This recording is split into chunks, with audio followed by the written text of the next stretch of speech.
Salam sejahtera kepada para panel yang arif dan bijaksana. Kumpulan kami dari SJKC Saint Martin ingin membentangkan laporan inovasi kumpulan kami. Kategori pertandingan yang kumpulan kami sertai ialah kategori perkumpulan sekolah rendah. Tajuk inovasi untuk kumpulan kami ialah 3E Sit-Up Device. Seterusnya, kumpulan kami akan membentangkan sinopsis inovasi. Berdasarkan data BMI dalam ujian SEGAT tahun 2020, sebanyak 17% murid daripada SJKC Saint Martin adalah berstatus obesiti, iaitu berat badan berlebihan. Dan ini menjejaskan pencapaian murid dalam bidang jasmani dan penskoran dalam pelbagai jenis ujian SEGAT. Dengan itu, produk inovasi yang dihasilkan adalah bertujuan untuk membantu murid mengatasi masalah seperti ini.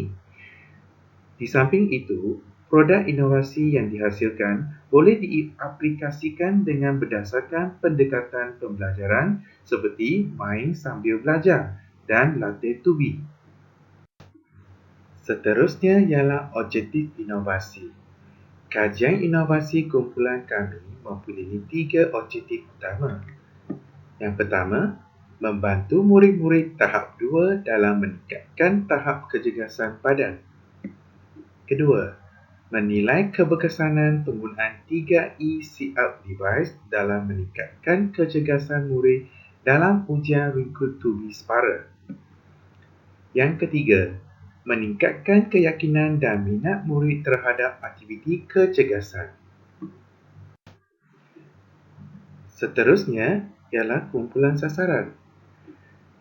Untuk program inovasi kumpulan kami telah memilih 6 orang murid daripada murid-murid tahap 2, iaitu 3 orang murid lelaki dan 3 orang murid perempuan.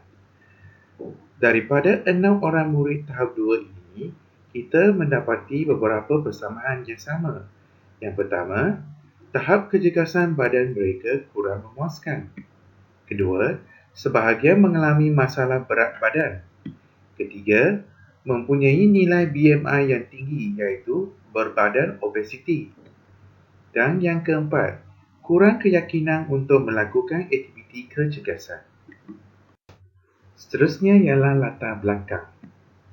Program inovasi ini melibatkan 6 orang murid daripada kalangan murid tahap 2 yang menghadapi masalah yang hampir sama, iaitu mempunyai berat badan yang berlebihan ataupun berobesiti.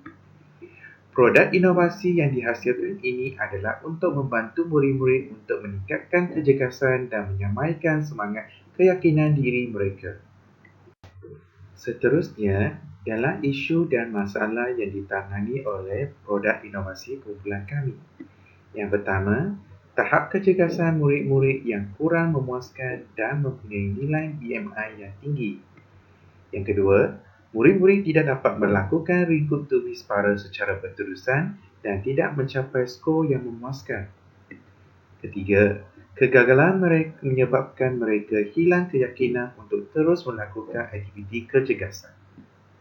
Seterusnya ialah pembentangan tentang huraian produk inovasi kumpulan kami. Bahan yang digunakan untuk menghasilkan produk inovasi kumpulan kami adalah seperti tali getah cerut, batang kayu, benang, jarum, gunting dan pita pelekat berwarna.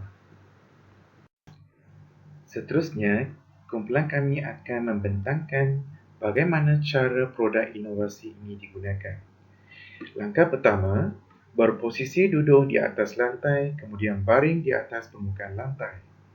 Langkah kedua, menggunakan kedua-dua belah kaki menahan pada batang kayu B. Seterusnya, menghulurkan kedua-dua belah tangan untuk mencapai dan memegang pemegang pada batang kayu A. Langkah seterusnya, melakukan ringkut tubi separa seperti langkah biasa dengan memegang batang kayu A ke arah dada dan badan akan menaik. Akhir sekali, meluruskan kedua-dua belah tangan semasa badan membuat posisi menurun ke bawah. Langkah-langkah ini boleh berulang berdasarkan kemampuan masing-masing. Seterusnya, kumpulan kami akan membentangkan keunikan atau keistimewaan produk inovasi kumpulan kami. Antaranya, tidak susah dibina, senang digunakan, mudah disimpan, berkos rendah, boleh digunakan di mana-mana tempat yang sesuai, mampu membantu murid meningkatkan kecerdasan badan, boleh menggunakan produk ini semasa ketiadaan guru kerana mudah diaplikasi. Seterusnya ialah kos bagi menghasilkan produk inovasi kumpulan kami. Produk inovasi kumpulan kami hanya melibatkan kos yang rendah. Selain itu, produk inovasi kumpulan kami adalah menggunakan bahan kita semula seperti batang kayu di mana ia mudah diperolehi daripada batang penyapu. Seterusnya, produk inovasi kumpulan kami juga diperbuat daripada bahan yang mudah didapati seperti tali getah cerut, pita pelekat berwarna, jarum, benang dan sebagainya. Produk inovasi kumpulan kami melibatkan beberapa bahan wajib seperti tali getah cerut, benang putih, gunting dan jarum. Dan kos bahan wajib untuk produk inovasi kumpulan kami adalah berjumlah RM10.50. Kos bahan wajib ini adalah lebih rendah jika dibandingkan dengan harga produk sukan di pasaran. Seterusnya ialah keberkesanan inovasi dalam PDP. Berdasarkan data keputusan yang dikutip dalam pra-ujian dan pasca ujian, kita boleh mendapati sebanyak 66% daripada kumpulan sasaran menunjukkan peningkatan penskoran selepas menggunakan produk inovasi kumpulan kami. Seterusnya ialah potensi produk inovasi untuk disebarluaskan kepada pihak lain. Yang pertama, produk inovasi kumpulan kami sesuai digunakan oleh semua murid, tidak kira sama ada murid tahap 1 ataupun tahap 2. Yang kedua, produk inovasi kumpulan kami senang digunakan kerana ia merupai alat mesin yang seperti mana terdapat dalam gym. Yang ketiga, produk inovasi kumpulan kami boleh diaplikasikan ke dalam pelbagai jenis aktiviti kecergasan. Sekian sahaja pembentangan laporan inovasi kumpulan kami. Sekian, terima kasih.